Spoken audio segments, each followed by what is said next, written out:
inner circle's been compromised. Let me fix it. Watch yourself. You're not Steve Rogers. You're right. I'm not.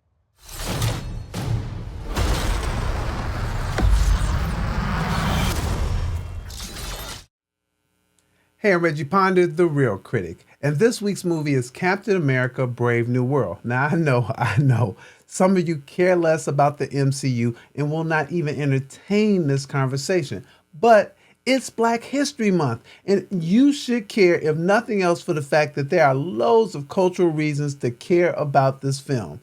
First and foremost, this is the first fully developed film for the new Captain America, a Black Captain America played by Anthony Mackie. This is a historical moment for the MCU as a Black man assumes one of the most iconic roles in superhero history. And then, given the tough relationships Blacks have had with this country, it signals that we too love this country enough to fight for it.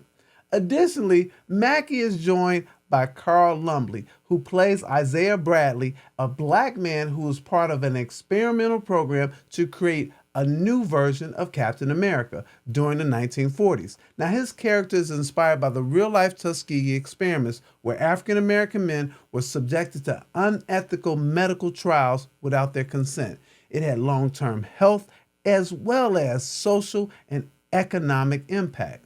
Now, while this film doesn't delve deep into that story, it does honor the harm that African Americans went through with such experiments. And then also, on top of it all, a Black man gets to direct a Black man in this universe, and he does a good job. That Black man is Julius Ona.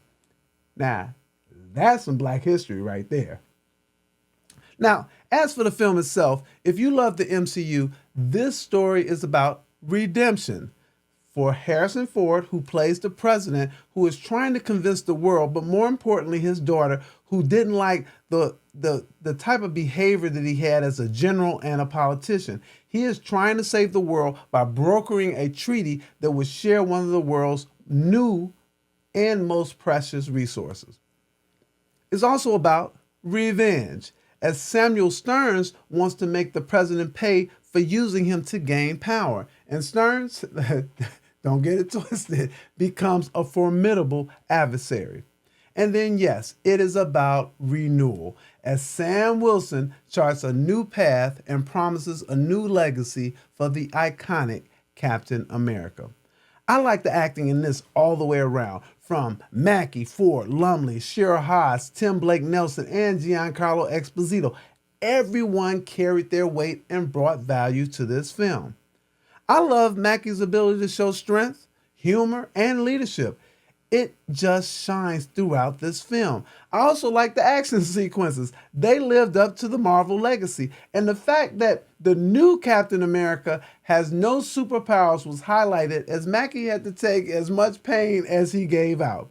Visually, this film looks good on the big screen. From the CGI to the set design, it all works. However, unfortunately, the whole is just not greater than the sum of the parts.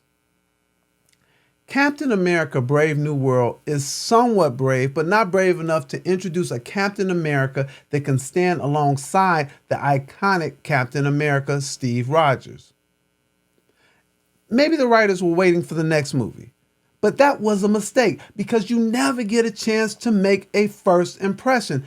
This film should have been all about establishing the new Captain America as the Captain America, and it fails at doing that. This film doesn't feel new, and nor does the world it attempts to create.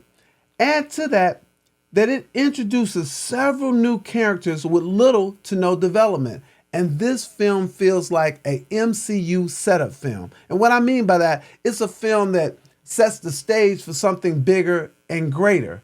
I just think that was an opportunity lost to do it in this film, not to set it up for another film. Captain America: Brave New World is a solid offering, but the writers were unable to make this one iconic. MCU fans, I'm saying no, go check it out at the theater. I'm also saying for new people interested in this franchise, I would suggest you check this one out at the matinee. Go check it out. I think you'll enjoy it. I'm giving this one 2.5 reels out of 4. I'm on Twitter, Instagram, and YouTube at The Real Critic, and I'll see you next time.